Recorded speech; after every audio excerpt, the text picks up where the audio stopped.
안녕하십니까. 마켓 뒷담화 시간입니다. 마켓 뒷담화는 토마토 투자자문의 3명의 운용력이 한 주 동안의 또 시장, 다음 주의 시장 있어서 좀 편안한 마음으로 금요일 저녁에 마치 주먹고깃집에서 서로 시장에 대해서 이제 대화를 나누듯이 그런 이제 프로그램이 되겠는데요.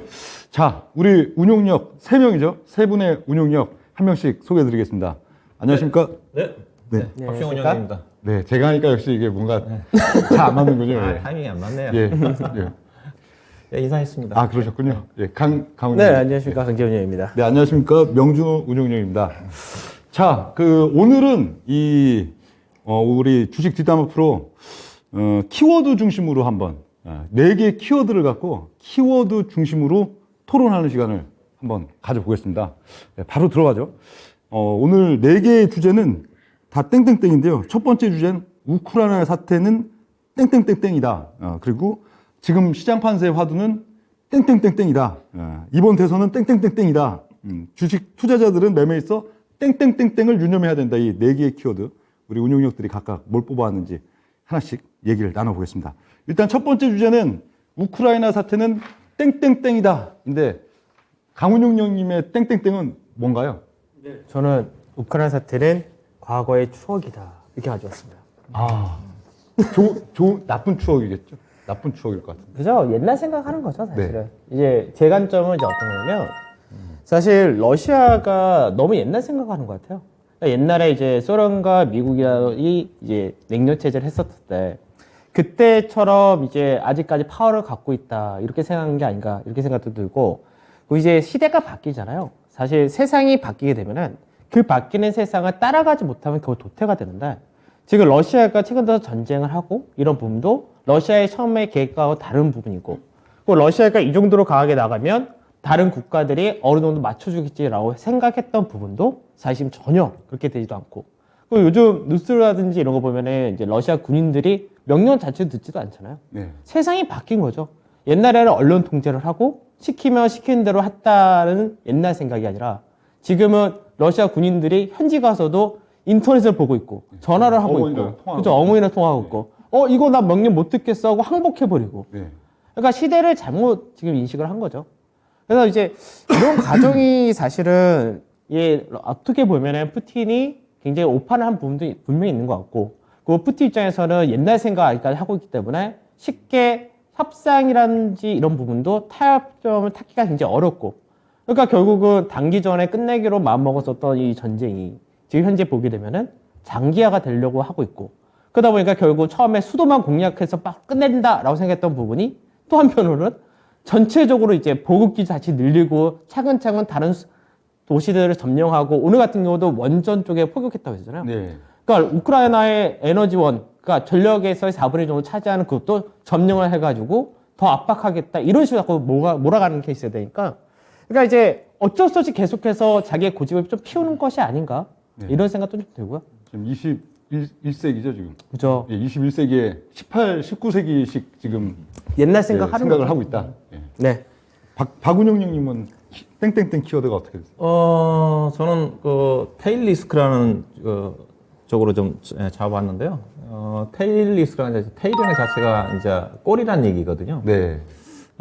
우리가 이제 뭔가 이렇게 확률적으로 요즘 이제 대선 때문에 여론조사 많이 발표하는데, 발표할 때 이렇게 얘기하지 않습니까? 뭐 95%의 신뢰 수준의 표본 오차가 뭐 플러스 마이너스 2.5%다.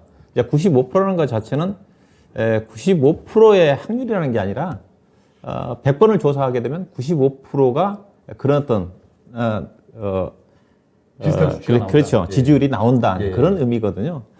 근데 가능성이 거의 이제 맞아 떨어지는 거니까 95% 신뢰자라는 것 자체가. 네.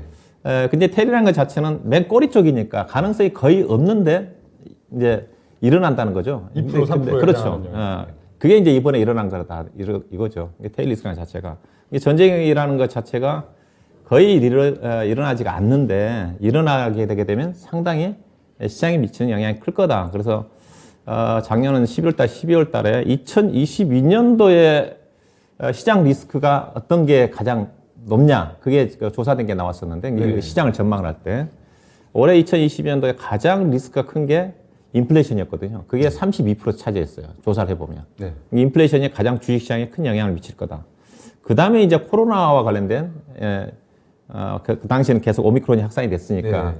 코로나의 진정 여부 자체, 코로나 리스크가 한 23% 정도. 그 다음에 이제 전쟁 리스크가 한 22% 정도 됐어요. 네, 있긴 있었네요. 그게 있었어요. 주요 예. 예. 그 다음에 연준의 통화정책과 관련된 리스크. 그 다음에 중국 리스크가 있었어요. 중국의 경제 불안과 관련된. 네. 근데 그렇게 본다 한다면 지금 리스크로 따지면 앞서겠다시피 인플레이션이 여전히 진행 중인 것 같고요. 네. 그 다음에 뭐라 그랬었죠? 그 다음에 코로나와 관련된 리스크는 되고 있지만 조금 이제 좀 가닥이 잡혀가고 있는 쪽인 것 같고, 네. 전쟁 리스크가 떠진 것 같고, 그 다음에 연준의 통화정책과 관련된 리스크는 제가 보기에는 어느 정도 좀 진정이 됐다고 좀 봐요. 한 가지 관건 담은 이제 중국 리스크인데, 중국은 현재 경기가 나쁘지 않기 때문에 리스크는 없는 것 같아요. 그러니까 유일한 리스크가 결국은 확률적으로 가장 많지 않았던 건데 전쟁이 나왔어요. 그게 리스크가 터졌기 때문에 시장에 영향을 미치고 있다고 좀 봐야 될 것 같은데. 그것도 또 교묘하게 엮여 있기도 한 것 같아요. 러시아랑 또 뭐 인플레이션 이런 거에 별개 같지만 그거랑 또 스태그플레이션이랑 같이 엮여 있고 또 러시아의 이런 이슈가 추후에 또 중국 관련 어떤 이슈로 또 엮일 수도 있고 이게 다 각기 따로 있는 것 같아도 또 어떤 연관관계가 있기도 있는 그런 면들. 그렇죠. 다 관련이 돼 있죠. 지금 이런 우크라이나 사태로 인해 가지고 어떻게 보면 인플레이션에 가장 큰 영향을 미칠 수 있는 국제 원자재 가격들이 급등하고 있으니까 또 이거 그럼에도 불구하고 또 연준의 통화정책 기조 자체는 조금 약간 완화적으로 바뀌는 부분이기 때문에 약간 혼란스러운 그런 어떤 부분들이에요. 그래서 앞서 얘기했듯이 여러 가지 올해 이슈화 될 수 있는 악재들을 그렇게 본다 한다면 거의 다 노출된 게 아닌가. 그렇지만 약간 진행되는 부분도 있어요. 인플레이션 부분 자체. 네. 원래 전쟁이 일어나면서 원자재 가격이 안정을 찾는다 그러면 그 리스크가 해소가 될 수가 있는 건데 계속 원자재 가격이 올라가고 있고 전일 파월 의장의 발언에 의해서 나타났듯이 단기적으로는 상당히 경기에 불확실한 요인으로 작용하고 있다는 요인 자체가 원자재 가격 급등이지 않습니까? 네. 장기적으로는 자기는 모르겠다고 그러잖아요. 파월 의장이. 그렇게 본다 한다면 올해 예상할 수 있는 악재들은 거의 다 노출된 게 아닌가 역으로 생각해 보면 네. 일어나지 말아야 되는 악재까지 거의 확률적으로 전쟁 리스크 자체가 전쟁이 일어나지 않을 거 생각했던 거니까 전쟁이 대체적으로 한 10년만 한 번씩 일어나더라고요. 대체적으로 그런 확률자가 일어나지 말까지 일어났다는 자체는 주식시장의 악재로 따지면 거의 현실화가 좀 된 게 아닌가 그렇게 좀 말씀을 드리고 싶네요. 네. 그럼 이제 저의 땡땡땡. 저는 그 우크라이나 사태는 신냉전의 시작이다. 그렇게 좀 생각을 합니다. 뭐 우크라이나랑 러시아의 이제 전쟁은 또 어느 순간 갑자기 또 뭐 어떤 휴전이나 어떤 상황들이 또 올 수는 있겠지만 그와 별개로 일단 신냉전 30년 전으로 돌아가는 거죠. 과거 이제 1980년대 후반 그 페레스트로이카 이전에 미소의 대결. 지금은 근데 극도 여러 개인 것 같아요. 그때는 딱 미소를 중심으로 미국 중심으로 이제 서방 세계나 또 국가들 뭉쳐 그리고 또 뭐 러시아, 소련 중심으로 뭉쳐 이거였다면 지금 극도 그냥 여러 개의 국들이 있잖아요. 뭐 중동의 하나의 또 그 뭐 등등 해갖고 이런 냉전 자체의 지금 시작이다. 신냉전 이건 꽤 오래 갈 것 같아요. 상당히 이제 미국을 중심으로 또 뭐 러시아나 또 중국 중심으로 각 극으로 이제 서로 이제 나뉘는 그 구도가 시작됐다 한다면 이거는 주식시장에도 굉장히 큰 의미가 있다고 봅니다. 저 같은 경우에는 이게 앞으로 올해 있어서도 주식시장에 이제 대세가 오히려 상승하는 섹터, 대세가 또 하락하는 섹터 이런 데 있어서도 상당히 큰 요인을 미치고 정치나 사회 여러 가지 요인에 있어서도 굉장히 큰 요인들을 미친다 그렇게 좀 봐갖고 저는 이 뭐 우크라이나 이 러시아의 전쟁이 빨리 끝나느냐 안 끝나느냐 그것도 뭐 중요는 하겠지만 그거보다도 이 신냉전이 시작됐다는 거, 이 부분이 올해에도 진짜 중박, 대박날 섹터 종목들이 거기서 상당히 우열이 가려지고 또 어떤 종목은 크게 뭐 나쁜 것도 없는데도 불구하고 주가가 또 굉장히 다운될 수 있는 그런 요인들이 있기 때문에 이 신냉전의 시작, 이 부분을 가장 좀 중요하게 생각을 하고 있습니다. 근데 요즘 중국하고 러시아하고가 동맹 관계가 돼 있어가지고 네. 상당히 좀 강하게 갈 줄 알았거든요. 근데 이번에 유엔에서 결의안을 채택한 거 보면은 중국이 반대를 안 했단 말이에요.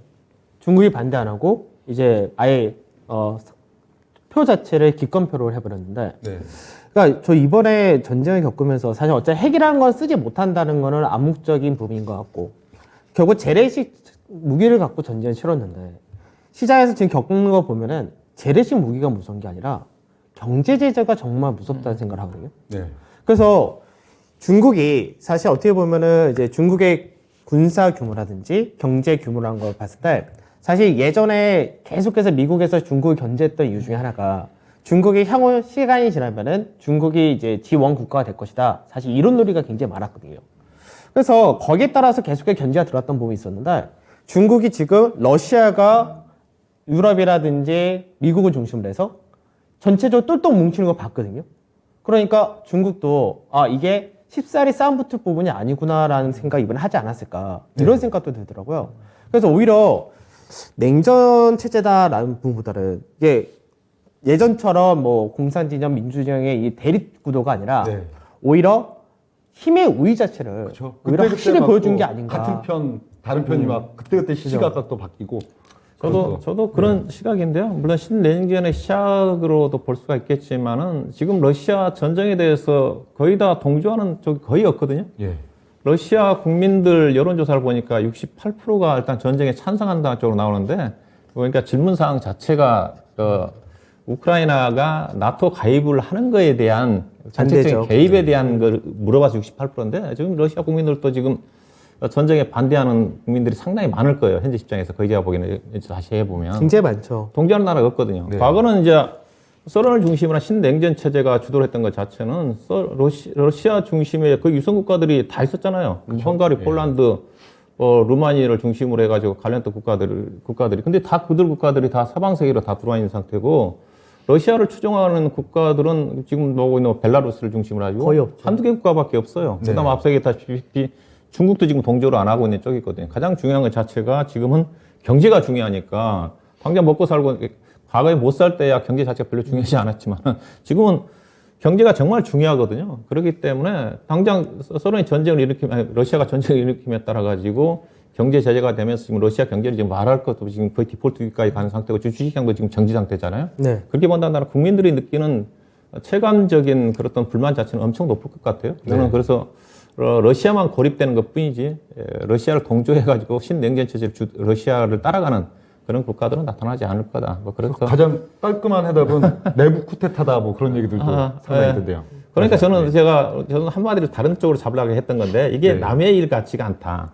왜냐하면 지도자 한 사람이 결단에 따라 가지고 국민들은 반대를 하는데 지도자 푸틴의 의사가 많이 반영되는 전쟁이잖아요. 이게 우리나라 같은 경우도 김정은이 어떤 뭐 지도자 한 사람이 마음 먹으면 이렇게 나올 수 있는 그런 흐름이잖아요. 그래서 지도자가 한 사람이 독단의 국민의 의사를 무시하는 그런 어떤 자체가 그러니까 얼마나 세상이 위험한데. 정말 많이 바뀌었다고 생각이 드는 거죠. 그러니까 예전에는 지금은 사실 제일 문제가 된 게 러시아 안에서 옛날에는 사실 언론 통제라는 게 가능했잖아요. 네. 지금처럼 SNS가 활성화되지도 않았었고 뭐 개인 방송이라든지 이런 것들이 없었던 시기니까 그 당시는 소위 말해서 신문과 그리고 공영방송 이것만 갖고도 언론 통제가 됐었는데 지금 언론 통제 자체가 안 되는 거잖아요. 그래서 이런 생각하는 거죠. 그러니까 우리나라도 예전에 사실 이제 조선으로 넘어갈 때 네. 그때 보면은 이제 또 넘어가가지고 제일 문제됐던 게 중국이 명나라 시대에서 청나라로 넘어가는 그 과도가 있었거든요.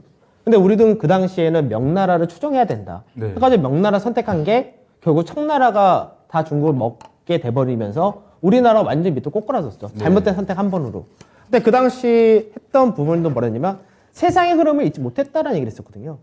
그리고 이제 우리나라가 개화기 시대 때도 마찬가지로 대원군이 막 세국정책을 필 때 그것도 또 역시 마찬가지로 세상의 흐름이 바뀌는데 그걸 잊지 못했던 지도자가 결국 이렇게 문제를 만들었다던데 지금 푸틴도 사실 그런 관점이 있지 않을까 싶어요. 그러니까 푸틴도 옛날 생각하면은 러시아 정말 엄청난 강대국이었고 무기라든지 군사라든지 뭐 이런 것들을 이제 그 당시엔 쌓았던 시기지만 네. 지금 너무 바뀐 게 아닌가 싶어요. 그렇죠. 예. 그럼 이제 또 다음 주제 가보죠. 다음 주제 이제 두 번째는 지금 시장 판세의 핵심 화두는 땡땡땡이다. 예. 이게 되겠습니다. 이건 박운영 형님부터. 저는 이제 요즘 시장을 고민하고 있는 부분 자체는 저는 그 지수의 하락은 고민하지는 않습니다. 솔직히 네. 말해서 제가 느끼는 판세 자체는. 섹터 종목. 예. 근데 시장이 이제 언제 상승할지 그 고민이고 올라갈 때 뭐가 상승할지. 예. 지금은 어떤 종목이라도 비싸게 간다고 보고 있는 쪽인데 그냥 낙폭화되니까 어느 정도 올라온 시점에서는 뭐가 빨리 갈지. 저는 그게 고민이라고 보고 있는 쪽이거든요. 그래서 뭐가 어떻게 본다면 결국은 시장 상승하는 쪽에 물론 이제 의견이 다를 수가 있겠지만 저는 개인적인 생각이 있으니까 시장 상승할 일단 시점에서 땡땡땡은 그래서 그렇죠. 이제 땡땡땡은 시장보다 주도주다. 예. 시장은 중요하지가 않다. 현재 네. 어느 정도 하방도 아니고 상방은 아닌데 네. 향후에 시장이 움직일 때 뭐가 움직이지? 저는 이제 그 고민하고 있거든요. 그래서 저는 이제 어떤 뭐 회원들한테라도 어떤 주식이라도 간다. 현재 입장에서는 대부분 10종목 중에 한두 종목을 빼고는 정말 급등한다든가 다른 이번 실적 발표 실적이 특별하게 안 좋다든가 그런 종목들 제가 간다는 쪽인데 어느 정도 실적 이후에는 얼마만큼 어떤 종목이 빠르게 주도를 하느냐. 저는 개인적으로 그런 고민이에요. 그래서 시장보다는 향후에 주가가 움직일 때 저는 개인적으로 이제 뭐 3월 중순 이후부터 시장에 반전이 좀 나오지 않겠나 하고 있는 쪽인데 그 점에서 무슨 업종이라든가 종목을 사가지고 수익을 내야 될지 저는 그게 가장 저는 개인적으로 지금 고민하고 있는 그런 또 판세입니다. 그거는 또좀 있다. 주제가 예. 질문이 어떤 그 내용이 맞는지 그렇죠. 모르겠지만은 저는 그래서 뭐 어떤 종목을 사서 수익을 좀 많이 낼지 네. 그런 고민을 좀 하고 있습니다. 예. 강님은 땡땡땡이 뭘까요? 네, 저는 에너지 변화가 가속화된다. 그렇죠. 그러니까 네. 사실 그 지금 뭐 시장에서 강세 띄는 것들은 뭐 다 뻔하잖아요. 지금 예. 현재는 신재생 에너지 관련, 그 다음에 뭐 방산, 그 다음에 조선 이렇게 쭉쭉 나눠지는데, 네. 근데 이제 전체적인 큰 틀로 보게 되면은 결국 이제 에너지 쪽에서의 변화라는 부분인데, 그러니까 우리가 이게 저도 이제 자꾸 옛날 얘기를 하게 되는데, 예. 원래 옛날에 석탄 시대였잖아요. 예. 석탄에서 석유로 넘어갈 때. 그때도 한번 시장에서 굉장히 에너지 원자재 쪽에서 파동이 한번 굉장히 크게 일어났었거든요. 네. 왜냐하면 석탄을 중심으로 하던 부분이 석유로 바뀌게 되니까 산업 자체가 바뀌게 되는 거죠. 근데 지금 이 결국 석유도 마찬가지로 이제 다 우리가 점점 축소를 하고 결국 이제 수소 쪽으로 가야 된다. 탄소 중립으로 가야 된다. 하면서 그 중간에 있는 것이 태양광, 그 다음에 풍력, 그 다음에 원전 이런 신재생 에너지다라고 한 쪽이었는데 결국 이제 러시아 문제로 인해서 각국이 특히 유럽 쪽 같은 경우는 앞으로의 이제 탄소 중립을 더 땡긴다 이렇게 돼버렸으니까 그러니까 이제 에너지원에 대한 전체적인 구조 그리고 결국 이 자원이란 부분이 이제 이런 식으로 무기가 들어온다가 된 것을 다시 한번 느껴버리니까 결국은 자립 에너지를 만들기 위해서는 결국 신재생 쪽에 대한 비중을 키우고 뭐 원전에 대한 비중을 키우고 이렇게 가는 거겠죠. 그래서 현재 시장에서 중심이 되는 것도 결국 이 부분인 거고 이 부분은 우크라이나와 러시아 문제가 어느 정도 이제 봉합이 된다 하더라도 이미 한번 되었기 때문에 유럽이라든지 이제 그 외적인 국가들도 이 정책 자체를 이제 앞으로는 바꿀 수밖에 없는 그런 과정을 만들었다. 그래서 사실 2050년까지 탄소 중립을 하기로 했던 부분도 더 빨라지지 않을까 이렇게 생각이 듭니다. 그러면 제가 고민하고 있는 건 우리 강경 운용력에 답이 좀 나와 있네요. 아, 에너지 관련 종 신재생에너지 쪽이네. 저는 지금 같은 상황을 두고 또 딱 반대 그래요? 의견을 갖고 있습니다. 정확히 딱 반대 의견이 돼갖고 신기한데요. 뭐 들어보고 싶은데. 제 생각은 오히려 지금 이 하여간 이 러시아가 일으킨 이 사태 이 부분들이 그 오히려 이 에너지에 있어서도 신재생으로의 트렌드였다면은 이 뭐랄까요? 각 국가들이 진짜 아주 가장 기초적인 지금 당장이죠. 뭐 먼 미래 뭐 10년 후, 20년, 30년 후에 어떤 에너지원이 아니고 지금 당장 뭐 올해, 내년, 뭐 5년 이내 어떤 상황들이 왔을 때 나라가 그 돌아가는데 지장이 없게 돌아가려면은 그 뭐예요? 기존의 에너지원들이죠. 어떻게 보면 에너지라면 뭐 원전이 됐든 또 뭐 각종 뭐 가스나 뭐 석유나 이런 데에 대한 공급이 됐든 이런 오히려 당장의 이 각국 어떤 상황이 올 수도 있다. 예를 들어 뭐 중동이 됐든 또 러시아도 뭐 이미 그렇지만 뭐 가스나 석탄, 석유 이런 것들을 갑자기 공급을 안 한다. 예를 들면 그런 거잖아요. 조약이라는 게 좀 무의미해진 게 사실 뭐 지금 이 어떤 조약이나 상식 이런 부분들이 러시아처럼 이제 갑자기 깽판을 치는 이런 분위기 속에서는 또 아무 의미가 없다고요. 예를 들면 지금 뭐 신재생 관련해서도 앞으로의 뭐 30년 동안 나라의 각 국가들이 어떤 식으로 어떻게 하겠다 이런 조약 이게 말 자체가 전에는 이 서로가 규약을 지키고 서로가 어떤 규범을 지키고 하는 단계에서는 그게 의미가 있지만 지금은 갑자기 누군가 깽판 쳐갖고 난 안 해. 나는 지금 뭐 우리는 석유 안 팔어, 뭐 가스 안 팔어 이래버리면은 각 국가들이 딱 큰 문제가 생겨버리죠. 특히 이제 또 뭐 전쟁에 대한 이슈가 뭐 각 국가들로 더 확산이 되지는 뭐 않겠지만 그런 부분에 있어서 그래서 제 생각에는 오히려 가장 지금 위험해진 거는 신재생 속에서도 특히 2차 전지, 전기차, 그리고 수소 산업 이쪽은 올해 연중 내내 상당히 어려워지지 않을까 그렇게 보는 부분들이 이게 각국의 재정이 있어갖고 이게 항상 최근 한 15년 이상 됐죠. 이게 이 2차 전지나 이런 전기차 이쪽 산업이 그래도 개화하고 시장에서 하나의 섹터로 자리 잡은 지가 한 15년 됐는데 항상 주기적 사이클이 각국 재정 여력이 아주 충분할 때 그때는 2차 전지나 뭐 수산업 이런 것들이 확 올라가요. 뭐 한 6개월, 1년 반 이런 시간 동안에 굉장히 크게 오른다고요. 근데 또 각국의 재정이 어떤 다른 요인들에 의해서 뭔가 그쪽에 아직은 그래도 그쪽이 안착된 산업이 아니고 나라에서 지원도 많이 해줘야 되고 밀어줘야 되는 그런 면들이 있기 때문에 그럴 때는 또 그런 신재생 에너지나 특히 2차 전지 이런 것들이 주가가 2년, 3년, 4년 이렇게 상당히 조정권을 받는 그런 경향들이 있었는데 지금 뭐 각 국가들이 그렇게 여력이 별로 없다고 봐요. 우리나라 같은 경우에도 당장 이 뭐 소상공인뿐만 아니고 복지에도 돈을 엄청 써야죠. 우리나라 또 에너지 없는 나라니까 자원 이런 데에도 그 공급받는 부분 또 원전 뭐 아니 뭐 SOC 뭐 등등이 갖고 돈을 쓸 때가 너무 많다고요. 이러면은 우선순위에서 밀리게 되겠죠.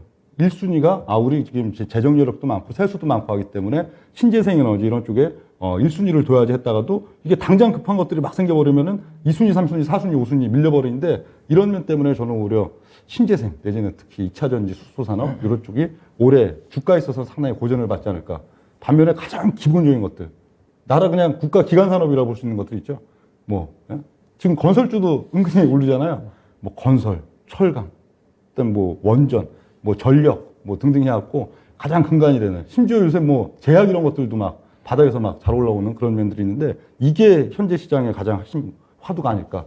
그리고 이게 좀 오래 가지 않을까 그렇게 좀 봅니다. 그러니까 이제 제가 이제 보는 관점하고 이제 차이가 나시는 부분에서 공통적인 부분은 뭐냐면 2차 전지가 좀 쉽지는 않을 것 같아요. 저도 왜 그러냐면 저는 이제 명준 의원이 얘기했던 그런 관점보다는 어떤 거냐면 니켈이라는 부분이 지금 너무 가격이 많이 올라가거든요. 그래서 니켈 가격의 상승이라는 부분이 아무래도 전기차 배터리를 특히나 이제 우리나라처럼 3원계를 중심한 쪽에서는 원가가 너무 높아지니까 결국 이 부분에서는 아무래도 약화될 수밖에 없다. 이런 관점을 저도 동일하게 갖고 가는 거고 그 다음에 지금 시장에서 좀 이런 생각도 해요. 아까 지금 명준 형이 얘기했었던 지금 뭐 신재생 에너지를 하고 탄소 중립을 하는 데 있어서 수소 에너지를 더 개발하고 이런 부분인데 사실 수소라는 부분은 우리가 나중에 그린 수소로 가려면은 결국은 태양광이라든지 풍력 같은 신재생에서 그냥 연결이 되는 게 있으니까 그리고 또 하나는 뭐냐면 이거를 후퇴하기가 쉽지가 않다라고 저는 생각하는 게 앞전에 트럼프가 대통령 되면서 파리 기후협약을 나왔었죠. 네. 그리고 나서 그 당시에는 굉장히 비난도 많이 받았고 또 트럼프가 그만두고 나서 바이든이 되면서 뒤처진 이 산업을 키우기 위해서 더 많은 돈과 그리고 앞으로의 재정 지원을 하겠다라고 이 법안을 만들었었잖아요.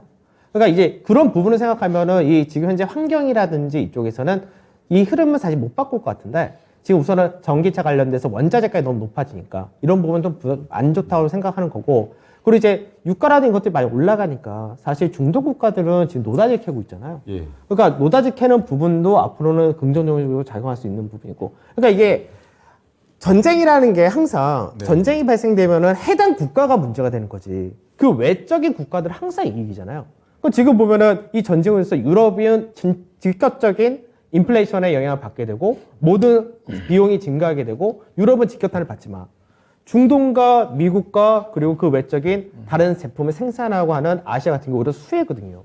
그러니까 최근 들어서 건설이나 철강이 강세되는 것도 사실은 유럽에서 생산이 문제 생기고 그리고 중동에서 돈이 많아지니까 이제 발주도 많이 늘어난다 이런 기대치도 있고. 그러니까 지금 현재 시장에서 강세되는 것들이 사실 이유를 딱 대면은 얘들은 명확하게 이유가 좀 되는데 문제는 이제 앞으로 지금 저는 이렇게 생각해요. 지금 움직이는 애들은 선도주라고 얘기를 하는데 왜냐면 아직까지 애들이 주도주다라고 얘기하기에는 명준이 얘기하셨던 앞으로 각국의 정책적인 부분이 재정 압박을 받게 되면은 그 바뀔 수가 있으니까 그래서 아직까지 주도주란 말은 못하고 선도주 정도로 이렇게 생각하는 게 맞지 않을까 그렇게 생각합니다. 저도 일단은 이번 러시아 사태로 인해서 산업별로 차이는 있겠지만은 저는 신재생의 분야 자체는 오히려 러시아 사태로 인해서 더 약간 반대되는 생각에 더 강화될 수 있는 가능성이 이제 줄어들지는 않는다는 쪽이다. 왜냐하면 당장 러시아가 지금 자원 보급인데 주요 원자재인 뭐 원유라든가 니켈도 생산 비중이 상당히 많거든요.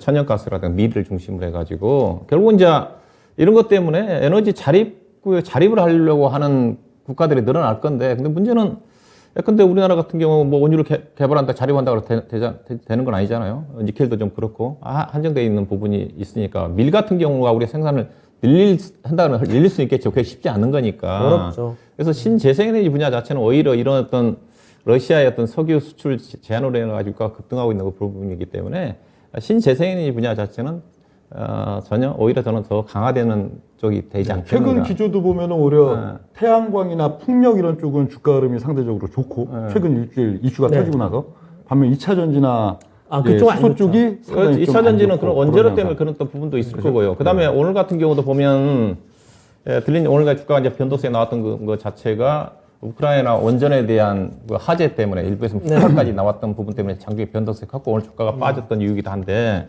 오히려 이런 것 때문에 원전에 대한 위험성 같은 경우가 저도 약간 부각될 수가 있거든요. 그렇게 본다면 더 신재생에너지 확대 부분 자체가 더 강화될 수가 있겠다. 우리나라 같은 경우도 탈원전 얘기가 나오고 있는 쪽인데 정말로 우리나라도 지정학적 리스크가 큰 상태에서 북한이 만약에 원전 쪽에 그죠. 그게 약간 불안한 엄청난 피해를 나올 수가 있기 때문에 일본이 가장 피해를 받겠죠. 그런 걸 감안한다면 신재생에너지, 태양광이나 풍력과 관련된 시장 자체는 앞으로도 기후 온난화와 더불어가지고 계속적으로 확대가 될 수 있는 부분이 앞서 있다시피 전기차 관련해가지고 일부 원재료 니켈을 중심으로 해서 팔라듐이라든가 급등하고 있는 부분 자체는 약간 원가에 이제 부담을 할 수가 있는 부분인데 그 부분 자체를 이제 전기차 업체들이 얼마만큼 원가에 전가시킬 수가 있는지는 관건이 좀 되겠지만. 그래서 오늘 그 얘기 나왔어요. 그 중국에서가 이제 우리나라는 3원계 중심에 리튬이 많이 들어가는데 중국 같은 경우는 LFT 중심으로 가잖아요. 근데 지금 중국에서의 배터리 가격을 인하했다. 그러니까 지금 현재 우리나라 3원계 중심은 쪽은 니켈 가격이 언제 올라가니까 이쪽 가격을 계속 인상할 수밖에 없는 케이스인데 중국의 LFT 관련해서는 가격이 인하해버리니까 가격 경쟁력이 너무 벌어지는 거죠. 그러니까 국내 이 3원계 중심을 지금 현재는 고쳐야 되는 것이 아니냐. 그리고 이제 다른 자동차 메이커들도 전체적으로 이제 혼합을 하려고 하는 거죠. 예전에 3원계 중심으로 계약을 맺었다면 LFP 중심으로 계속해서 계약을 확대하는 케이스가 돼버리니까 그래서 그런 부분이 국내 2차 전지 관료 쪽이 더 약세되는 그런 이유 중에 하나다. 이렇게도 얘기를 했던 거죠. 그러니까 이번 그 러시아 우크라이나 전쟁으로 인해 가지고 산업별로 분명히 아마 영향을 미칠 수 있는 부분 자체는 전쟁 이후에도 좀 많이 나아질 것 같아요. 명암이 엇갈릴 수 있는 그런 그렇죠. 부분들이 있기 네. 때문에 그런 것들을 좀 면밀하게 점검할 필요성은 있지 않겠는가 저는 그렇게 봅니다. 네, 기회 요인이 또 오히려 많이 기회도 될 수도 있죠. 어떤 업종 당연하죠. 같은 경우는 기회 요인이 그렇죠. 될 거고 예. 어떤 업종 자체는 악재로 작용할 수 예. 있는 것도 근데 저는 사실 지금 이제 선도주라고 표현을 하겠지만 사실 지금 시장이 이건 굉장히 좋다고 생각을 하는 게 네. 시장 자체가 다 무너졌었는데 다 같이 올라갈 만큼의 수급이라든지 모멘텀이 있으면 모르겠지만 그게 없는 상태에서는 확연하게 강세를 띄는 쪽이 있어야지 시장은 살아납니다. 네. 그래야지 다음 중에 이쪽이 좀 쉴 때 다른 쪽이 움직일 수 있는 여건이 만들어지고 그래서 지금 이제 아까 박종훈 님이 3월 중순 정도 되면 반전이 한번 일어나지 않을까 기대하신다고 하셨는데 저도 약간 그런 관점이거든요. 먼저 움직인 쪽이 있어야지만 시장은 살아나는 건데 그러니까 거래 대금도 늘어나는 거고요. 그래서 지금 선도주라고 표현을 했지만 얘들이 나중에 주도주가 될지는 더 봐야 되겠지만 이 선도주가 나타났다 자체가 시장에서 굉장히 좋은 거고 물론 업종별 명암은 확연하게 지금 갈린다는 부분은 동일한데 그래도 이 흐름 정도만 해도 시장은 정말 할만하다. 이렇게 생각이 듭니다. 최근에 그래서 전쟁 사태에도 불구하고 우리 시장 자체가 상대적으로 글로벌 시장에서 견제했던 부분 자체는 그래도 일부 우리나라 투자가들 그런 걸 좋아하잖아요. 전쟁 관련 수혜주, 태양광이라든 풍력 관련 종목들이 살아 있으니까 대형주가 약세 국면 쪽에서 그래도 코스닥 시장 중에 중소형 종목들이 투자 심리 자체가 나쁘지 않았다고 저는 봐요. 특히 이제 산업재거든요, 사실은. 산업재, 그렇죠. 조선도 마찬가지고. 산업재에 네. 조선도 들어가 있고, 방산도 들어가 있고, 건설기기도 들어가 있고, 이 산업재 다 이쪽인데, 산업재 시장이 사실 지난 15년 동안 굉장히 안 좋았던 시장이었거든요. 그렇죠. 그러니까 그 안 좋았던 시장이 지금 어떻게 보면 명종님이 가까이 그런 게 하죠.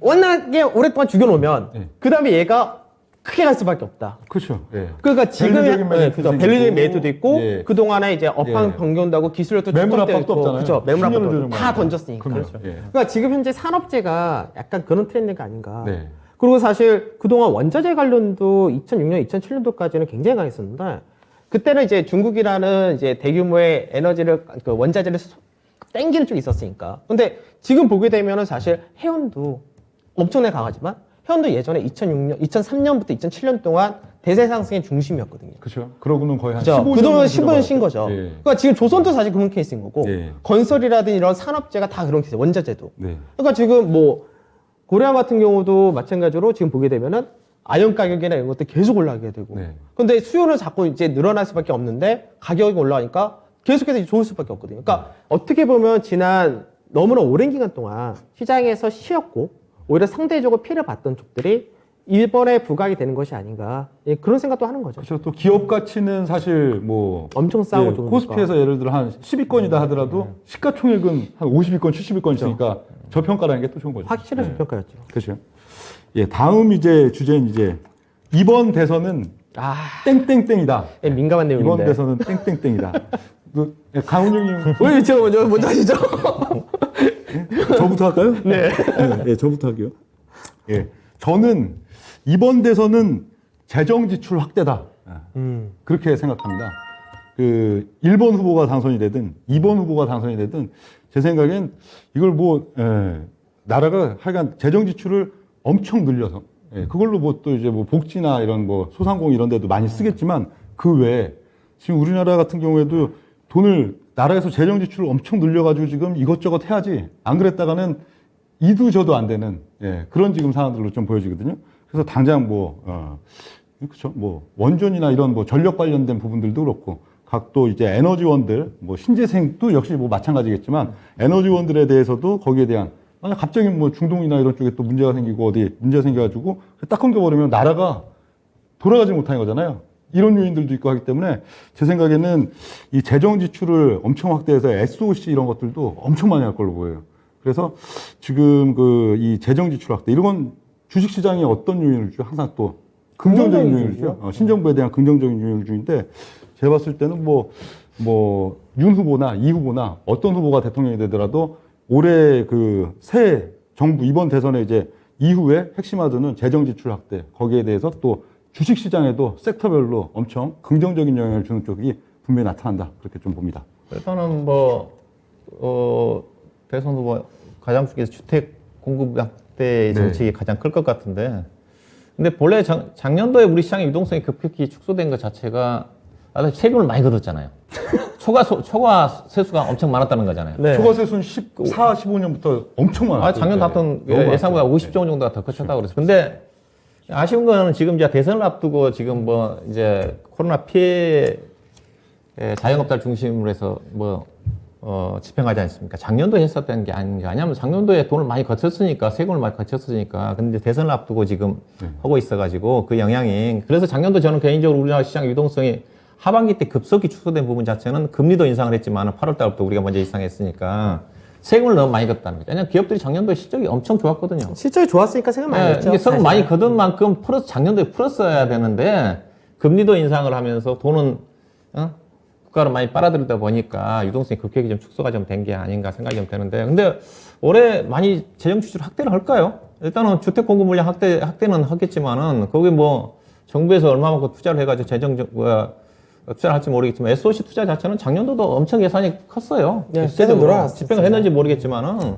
얼마만큼 확대가 좀 돼서 다른 나라들이 지금 돈을 걷어들이고 있는데 재정 지출 확대를 통해 얼마만큼 볼지 대선 후보들의 공약 사항만이 그래서 확대가 될지 그리고 모르겠지만 대중들과 이제 우리 국민들의 관심을 정치보다는 정치 외로 가게 해야 되거든요. 양 후보 모두 어떻든 또 괜히 대선에 대통령 되고 나서도 그 사람에 대한 계속 그 정치적인 관심 이런 게 있어갖고 새 대통령이 누가 될지 몰라도 다 부담스럽거든요. 그럼 대중들의 관심을 딴 데다 돌리게 하기 위한 제일 좋은 게 뭐가 있겠어요? 계속 이거 새로 이제 이런 거 추진한다, 이런 거 추진한다, 이런 거 추진한다. 그게 다 이제 기존으로 치면은 이제 워낙 또 여러 가지 우리 근간이 튼튼하다고 보였기 때문에 세계 정세가 안정된 상황이었기 때문에 전혀 새로운 것들 수소가 됐든 신재생이 됐든 등등이었지만 지금은 가장 기초적이면서도 원초적인 그런 부분들에 있어갖고 그런 분야에 있어갖고 재정 지출을 엄청 확대해갖고 뭔가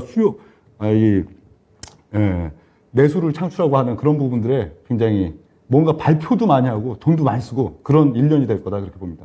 거기서 또 우리 증시에 있어서도 상당히 긍정적인 요인들 나타날 걸로 보고요. 그러니까 원래 이제 보통 우리가 가계와 기업, 정부 이 셋을 중심으로 얘기할 때 사실 코로나 같은 일이 발생되었을 때 기업과 가계가 굉장히 위태로울 수 있었거든요. 근데 결국은 기업 쪽에서는 굉장히 잘하게 만들었고 반면에 가계 쪽에서는 소위 말하는 자영업자들이 죽어나는 상태가 벌어졌고 가계 부채가 많이 늘어난 거죠. 그리고 정부에서는 기업이 잘 됐으니까 세금을 많이 걷었는데 사실 그러면 이 부분을 가계로 돌려줬어야 됐거든요. 근데 이 가계로 돌려주는 부분이 부족하다 보니까 이게 현재 문제가 된 케이스인 거고.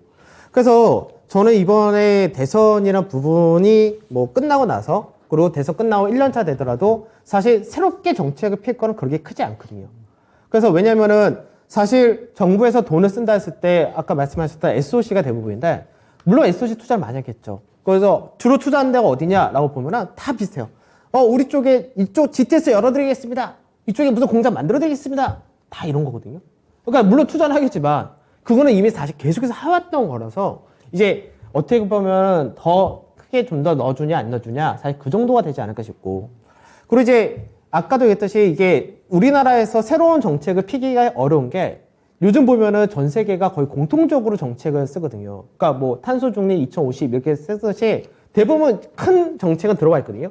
그러면 결국 소소한 정책을 계속 피는 거죠. 명중 의원님이 얘기했던 것처럼 소소한 정책을 하면서 소위 말해서 시장에서 테마를 만들어주겠죠. 그래서 그 정도가 되지 않을까 그런 생각을 하는 거고. 그 이번 대선 자체가 사실 누가 될지 아직까지 모르잖아요. 이제 저는 그것까지 하고 이제 저요? 강님의 이제 이번 저요? 대선은 땡땡땡이다. 예. 그걸 해야죠. 예. 그래서 이 얘기를 안 하려고 했었는데. 자, 이번 대선은 미래 불안 심리 표출이다. 그러니까 저는 이제 이거를 주식시장만 생각한 게 아니라 네. 정치적인 부분 이렇게 생각을 하는 건데 사실 이런 거죠. 그러니까 지금 여당 후보건 야당 후보건 결국은 사람들한테 자극을 자꾸 주는 케이스거든요. 그러니까 이게 사람들이 누구나 다 호불호가 있어요. 이쪽이 난 좋은 것 같아, 이쪽이 좋은 것 같은데 실제로 선거라는 이거를 보게 되면은 나한테 그래도 누가 더 좀 더 이득이 되지 않을까? 나한테 어떤 식으로 가면 좋지 않을까? 사실 이 생각을 안 할 수가 없거든요. 그러면 사실 부동산도 그런 거죠. 부동산을 갖고 있던 사람들 집값이 많이 올라서 이익을 받는데 세금을 많이 내라고 하니까 기분이 나쁜 거예요. 근데 반대로 집이 없는 사람들 같은 경우 나도 집이 있었어야지 되는데 집은 없는데 부동산 가격이 올라갔으니까 기분이 나쁜 거죠. 나중에 집을 살 수가 없을 것 같다는 생각이 드니까. 그러니까 지금 이게 양극화란 부분이 사실 2000대 초반부터 우리나라에서 퍼지기 시작했는데 이게 너무 커졌거든요. 그러다 보니까 이게 지금 굉장히 불안한 거고 주식시장에서도 오늘 이제 요즘 아무래도 대선이 그 선거가 얼마 안 남았으니까 증권사 애들하고 얘기를 하다가 그런 얘기를 했어요. 넌 누구는 누구 지지한다, 누구 지지한다 얘기하는데 딱 그 친구 하나가 그 얘기하더라고요. 자기는 뭐 누구를 지지하는데 그 이유가 뭐냐? 양도세 폐지해준다고 그랬다. 양도세가 자기 너무 싫다 이거예요. 양도세만 없어도 시장은 더 좋을 텐데. 그러니까 양도세 갖고 얘기하는 쪽도 있고. 그러니까 결국은 자기 안에 이제 좀 더 이익을 보는 쪽을 생각하는 건데 이게 지금 너무 갈라치기를 해버리니까 사실 저는 이번 선거 자체가 사실 어떻게 보면은 뭐 나중에 선거 끝나서 통합을 한다는 게 아니라 결국은 누구한테 좀 더 향후 미래에 나한테 좀 더 이득이 되는 걸 뽑아주느냐 이 정도라서 사실 증시에는 그렇게 크게 뭐 호재성이 되거나 악재성이 되거나 그러지는 않을 것 같아요. 그냥 불확실성 하나가 먼저 없어졌다 정도 되는 거고 올해 같은 경우가 우리나라뿐만 아니라 유럽이라든지 미국에서도 중간선거 있고 시진핑 3연임 있고 선거가 많거든요. 근데 그거를 먼저 우리나라가 먼저 끝낸다는 점에서는 그래도 그나마 다른 불확실성이 하나라도 없어진다는 점은 국내 증시 전체적으로는 그나마 긍정적이다 정도 이렇게 보고 있습니다. 네. 대선 새 대통령 나오고 보통 그 1년 차, 2년 차엔 이 종목들이 엄청 좋았잖아요. 그러니까 보통 대선 끝나고 나면은 이제 소위 말해서 정책 테마가 이제 네. 움직이기 시작을 하죠. 근데 이제 이게 참 이것도 누가 될지 모르겠지만 네. 이게 우리나라 정치 체제가 속된 말로 좀 이런 말 했잖아요. 그때 누가 얘기하셨는데? 박준훈 의원이 얘기하셨나요? 뭐 경제는 맨유 뭐 옛날 이건희 회장이 얘기했던 부분에서 뭐 정치가 사류다 뭐 이런 식으로 얘기했었는데 그러니까 문제가 뭐냐면 보통 우리가 새로운 대통령 뽑히면은 허니문 기간이라 해가지고 정책을 피는 거 우선 밀어주거든요. 근데 이게 지금 현 문정부가 들어왔을 때부터 이게 없었거든요. 그러니까 과연 선거가 끝나고 나서 서로 간에 인정하고 그러고 나서 정부 국정 운영하는데 지원해주면 괜찮은데 그걸 안 해준다가 되면은 사실 그것도 별로 효과를 못 보겠죠. 사실 그래서 문정부가 출범하고 나서 정책 테마나 모멘텀이 거의 없었거든요. 그래서 결국은 모르겠어요. 정치인들 그러니까 저는 가끔씩 그러거든요. 네.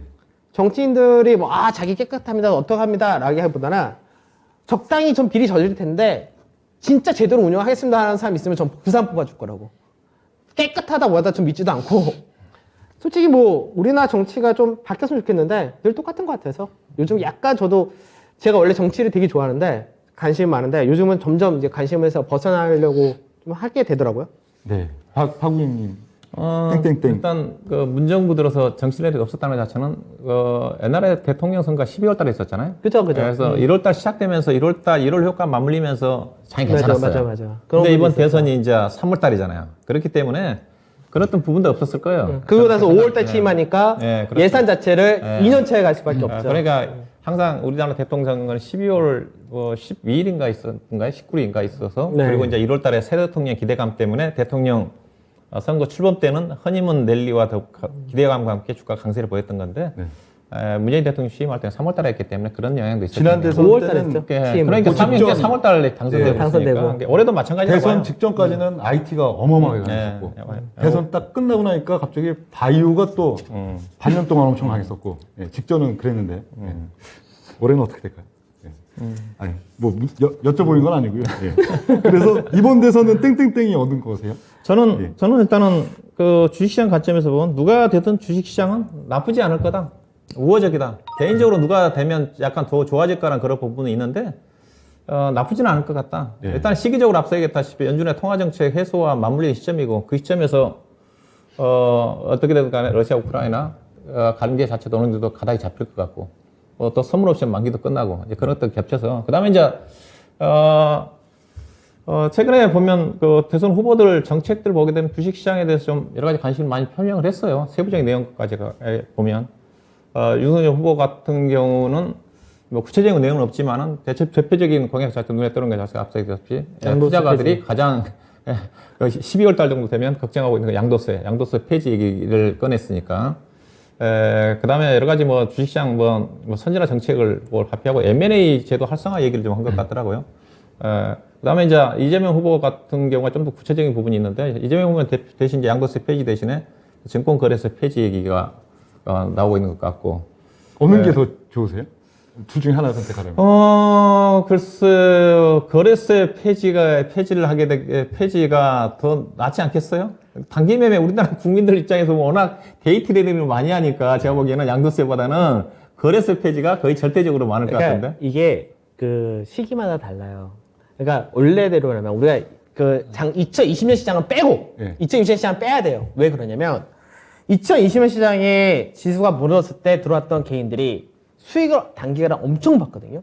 그러니까 양도세가 들어간다 했을 때 양도세에서 감면 금액이 있잖아요. 기본적으로 이거는 공제를 해주고 나머지에 대해서 나머지 초과 이익에 대해서만 세금 문다했었을 때 그렇게 한다고 하니까 한 번 벌었던 사람들이 그 금액 많이 벌었던 사람들은 시장이 항상 이렇게 될 줄 알고 양도세 한다고 하니까 난리가 난 거죠. 네. 근데 사실 그렇게 자주 버는 시장이 없거든요. 없어요. 양도세가 그리고 5천만 원 이상 수익인데. 그러니까 이제 아주 소위 말하는 정말 크게 운용하는 사람이 아니라 소위 말하는 1억 운용한다 치면은 1년에 5천만 원 버는 게 정말 어렵다는 게 이제 5천만 아시거든요. 원 벌어야 되는데. 그러면 5천만 원 번다면 그거는 다 감면이니까 사실 상관이 없거든요. 그렇게 따지면은 거래세를 없애는 게 사실 그렇죠. 그러니까 양도세는 돈 많은 사람들한테 해당되는 거고 정말로 우리 대부분의 개인 투자분들한테는 사실은 거래세 폐지가 더 이익입니다. 개인 투자가들이 평균 1억 정도 투자를 한다 한다면 5천만 원을 벌어야지 양도세에 해당이 되는데 그죠. 5천만 원 벌기가 쉽냐 이거죠. 그죠. 그렇지만 돈 있는 사람들 10억짜리 계좌가 5천만 원 버는 거는 쉽거든요. 그렇기 그죠. 때문에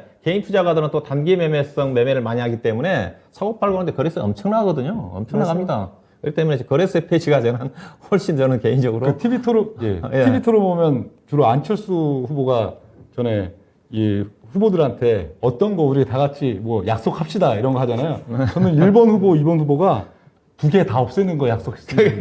두 개를 전 우열을 못 가리겠어요. 이것도 너무 달콤하고 저것도 너무 달콤한데 이 둘 다 없앴으면 좋겠는데 또 근데 양도세는 제가 생각할 때는 기준을 좀 바꿔야 돼요. 그러니까 연말 딱 그때가 그렇죠. 기준이 아니라 연말을 하지 말아야 돼. 실제로는 매수한 시점부터 해가지고 그쵸? 그때부터 이제 기준을 잡아야지 이거를 딱 정해진 기간만 딱 갖고 있으면 양도세 그 기간 벗어나면 양도세 없음. 그렇죠. 이렇게 하니까 그 그래서 딱 문제인 기준으로, 거죠.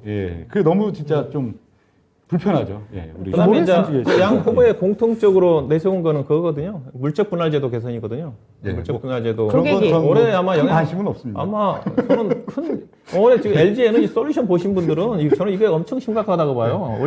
올해 1월달에 시장이 안 좋았던 것 자체가 LG 에너지 솔루션 주가 때문에 2,500 전쟁 터졌는데도 2,600 아래로 안 내려갔는데 LG 에너지 예. 솔루션 때문에 2,590원까지 내려갔다는 자체는 그만큼 물적 분할과 관련된 현재 수급이 안 좋은 상태 영향이 크다고 봐요. 이게 윤석열 후보라든가 이재명 후보 공통적으로는 물적 분할 제도를 개선하겠다, 금지시켰다. 네. 그런 부분들이 주식시장이 이제 수급에 긍정적인 역할을 할 수 있는 어떤 부분으로 작용하지 않겠는가. 그건 나쁘지 않을 거다. 개인적으로는 피할 수가 있잖아. 우리가 물적 피해 분할에 대한 어떤 이건 피해 효과가 있을 회사다. 어떻다. 그거는 우리가 그래도 골라서 피할 수가 있는데 제도 자체는 골라서 피할 수가 없으니까. 시장에 영향이 미치니까 피해를 보죠. 내 주식은 그렇죠. 내가 그 주식 안 사면 피해를 안 보지만은 네. 시장의 수급에 영향을 미치는 거니까 저는 그게 절대적으로 크다고 봐요. 여러 가지 제도 개선을 좀 할 필요가 있지 않겠냐 뿐만이 아니라. 근데 아무래도 주식시장에 많이 관심을 가지고 계신 분들이 이런 더 정책을 좀 내놓은 거니까. 네. 뭐 그래서 시장이 이제 그런 어떤 불확실성 해소와 함께 대체적으로 대통령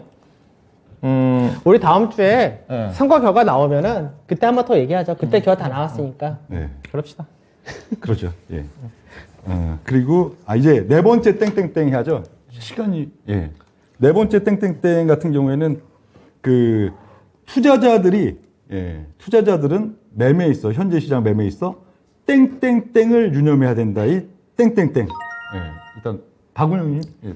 어떤 땡땡땡? 뭐 하여튼 뭐 우리 그 주제에 근접한 답인지 모르겠지만은 저는 그냥 시장 저는 이제 펀드멘탈 분석가다 보니까 네. 펀드멘탈 측면에서 주가와 기업의 가치는 다르다. 아마 명준호 운영위원도 이 말을 한 기억이 있는 걸로 네. 알고 있어요. 그래서 이게 주가라는 자체는 현재 움직이는 거고 기업의 가치는 변화가 없는 거거든요. 네. 근데 주가가 움직이면 그게 이제 기업의 가치라고 생각해 가지고 따라가는 사람들이 있거든요. 네. 결국은 길게 보게 되면 주가라는 자체는 기업의 가치에 따라가는 건데 요즘 그런 종목들이 많습니다. 기업의 가치와 무관하게 대표적으로 이제 대선 테마 관련 종목들이 이제 그런 종목이 좀 될 거고 제가 뭐 얘기하고 있는 뭐 대표적인 어떤 두산 중공업 같은 경우 이제 제가 얘기했던 이제 아시안항공 같은 게 빠지고 있거든요. 제가 판단하기는 그래요. 전 두산중공업 오른다고 했습니다. 다른 대선 관련 원전 관련 종목 다 빠졌거든요. 이미 정치 테마 관련 종목들은 이미 다 고점 찍은 것 같고 윤석열 테마라든가 종목들 같은 게 이재명 테마라든가 종목들. 함정 KPS 이게 어제 길게 봤습니다. 보면 단기적으로는 제가 주가는 몰라요. 이게 근무 자체는 제가 근무를 알고 싶은 거예요. 예. 단기적으로는 주가는 여러 가지 호재 요인에 따라서 주가가 오버슈팅이 나올 수도 있고 또 시장이 안 좋으면 최근처럼 주가가 하락해서 비이성적으로 주가가 빠질 경우가 있는데 결국 길게 보면 주가가 기업의 좀 가치에 따라간다. 특히 요즘과 같은 불확실한 상황, 변동성 국면 쪽에서는 저는 항상 얘기하고 있지만은 내가 갖고 있는 주식에 대한 기업의 내용을 알고 있으면 불안함이 없기 때문에 특히 요즘 내동매매를 하지 말라는 측면을 제가 말씀드리고 싶어요. 예. 오늘 같은 경우도 원전 사고 얘기 나오니까 주가 순식간에 내려갔지 않습니까? 저는 회원들한테 걱정하지 말라고 얘기하고 있는 쪽인데 네. 이런 건 너무 내정모임이 하지 말자 이거지. 주가 빠진다 그래서 함께 팔고 또 올라간다 그래가지고 따라 그게 전형적으로 내동모임이 하는 거거든요. 그래서 투자의 올바른 습관을 좀 기를 필요가 있지 않겠어요. 결국은 멘탈이라고 좀 봐야 되겠죠. 그러니까 뭐 얘기 비슷하세요. 예, 시간 관계상 이제 많았나요? 예. 지금 강운용님의 땡땡땡. 저요? 예. 매매에 있어서 가장 주의하셔야 된다라는 저는 전문가 집단을 유념해야 된다. 무슨 말인지 저는 모르겠네요. 어떤 이게 얘기를 그러니까 궁금하네. 이게 우리 말을 아니야, 그냥- 믿지 마라. 거꾸로 생각해라. 뭐 이런 뜻인가? 그러니까 전문가 집단이라는 게 뭐냐면 군중 심리거든요. 네. 그러니까 이제 아까 박주현 의원님이 말씀하신 거와 거의 비슷한 내용이죠. 그 기업에 대한 본질 가치를 알고 그 기업에 대한 확신을 가지고 있으면 방송이건 리포트건 흔들리지 말아야 되는데 여기서가 너무 흔들어 버리니까 좋은 기업을 갖고 있으면서도 결국 중간에 나오게 되는 거죠. 그리고 팔지 말아야 될 기업을 팔아버리는 거고 그거 상대적으로 이슈로 해서 움직여서 이 기업은 차익 실어야 되는데 더 부추긴다가 돼버리니까 그 기업을 오히려 쫓아가거나 빠질 때마다 그게 더 매수하거나 이런 상황이 너무 많이 빈번하게 발생이 되니까 이제 그런 뭐든지 전문가가 다 정답이 아니고 대부분의 이쪽이 좋다라고 하는 쪽이 실제 결과적으로 보면 길게 볼 때는 좋은 경우보다는 안 좋은 경우가 더 많으니까 소신껏 기준을 갖고 그리고 회사에 대한 본질 가치를 믿고 가야지 네. 이거가 아니라 단순하게 방송에서 갑니다 사람들 사실 그러잖아요. 요즘 같을 때 또 그러죠. 전문가 집단이 또 어떤 일을 잘하냐. 지금 같을 때는 원금 회복 프로젝트. 아주 단기간에 회복시켜드릴 수 있습니다. 시장 자체가 그렇게 되지가 않는 시장인데 어떻게 단기간에 그렇게 뽑겠습니까? 그러니까 사람들이 이 주시장 자체가 긍정적인 쪽도 항상 있지만 부정적인 쪽도 굉장히 많은데 이 부정적인 쪽이 소위 말하는 사기꾼 집단이거든요. 그러니까 이쪽에 너무 휩쓸지 않고 소신껏 하시는 게 좋지 않을까? 저 이렇게 말씀드리고 하겠습니다. 네. 그럼 이제 저의 땡땡땡 투자자들은 매매에 있어 뒤통수를 유념해야 된다. 저는 지금 장세 지난달도 그런데 이번 달도 저는 진짜로 모니터 이제 앞에서 이 주식 이제 사야 될까 팔아야 될까 뭐 살까 저거 할 때 딱 그것뿐이 없습니다. 지수도 그렇고 종목도 그렇고 뒤통수 언제 칠까? 예? 뒤통수 언제 칠까? 뒤통수 타이밍 그거 잡는 데만 모든 걸 다 혈안하는 거예요.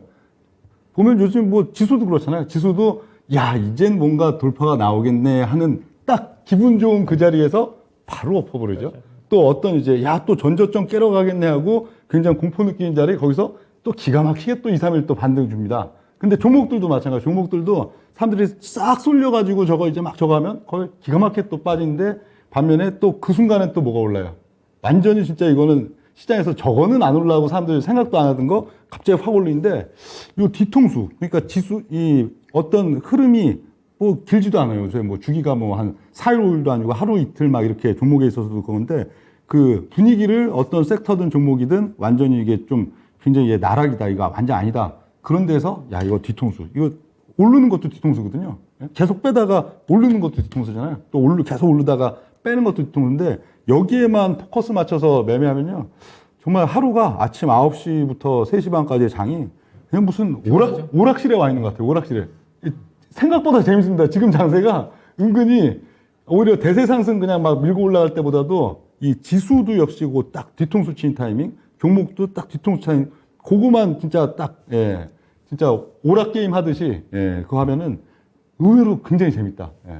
그리고 수익 내기도 오히려 그냥 지수 그냥 어지간히 그냥 뭐 추세적으로 올릴 때보다도 훨씬 좋은 면이 있다갖고 저는 제 요즘 좌우면 그냥 뒤통수, 예, 분명히 뒤통수 칠 거야. 이제 뒤통수 칠 때 됐어 하면 또 희한하게 또 쳐요.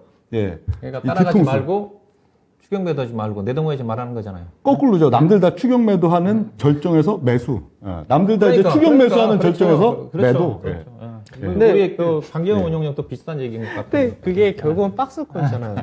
박스랑은 또 박스가 원래 그러잖아요. 예. 돌파할 듯 지수는 하면서 박스인데. 맞고 떨어지고 예. 밑으로 떨어질 것 같으면서 결국 반등하고. 그러니까 지수로 보면 지금 계속 박스거든요. 근데 종목에 있어서는 이게 순번 뒤통수죠, 계속. 예. 그러니까 다 종목 요걸 중에서- 것 같으면은 요거 이제 올려치고, 요걸 것 같으면 요거 올려치고, 예. 10종목 중에서 한두 종목은 돌파하는 종목이 있는데 네. 확률적으로 90%는 올라가면 빠지는 경우가 많으니까 그렇죠. 그런 장이니까 네. 요즘 시장에 이제 그런 트렌드인 것 같아요. 그래서. 그러니까 요 뒤통수 부분을 유념을 안 하면 재미없어요. 왜? 올라도 도로 빠질 건데 뭐. 내려도 뭐 저걸 거는 아무 적이 없는데 요 부분 결국 변곡에 대한 건데요. 거기에만 포커싱을 맞추면은 오히려 대세 상승장보다도 더 재밌고 뭐 또 수익 내기도 좋은 그런 시장이 현재 시장들이 아닌가 그렇게 지금 봅니다. 예, 뭐 제 생각이고. 시간 다 됐나요? 네. 예. 오늘은 저희가 이 주식 뒷담화 키워드 중심으로 한번 토론을 이게 드려봤습니다. 재밌는 것 같아요. 아, 재밌어요? 키워드로 한번 다음에도 주제만 잘 잡으면 예. 이게 더 재밌는 것 같기도 합니다. 다음 주는 강님이시죠? 아니요, 다음 주. 다음 주 박정우님이 하셔야죠. 예. 박운영님이 다음 주에 재밌는 또 진행을 안 키워드. 하니까 확실히 편하게 얘기할 수 있어서 너무 좋은 것 같아요. 예. 정리하시죠. 예. 그럼 저희는 오늘 또 이 정도 내용 방송 드리고요. 예, 편안하고 즐거우신 또 주말 되시길 바라겠습니다. 감사합니다. 네, 고맙습니다. 감사합니다. 그래.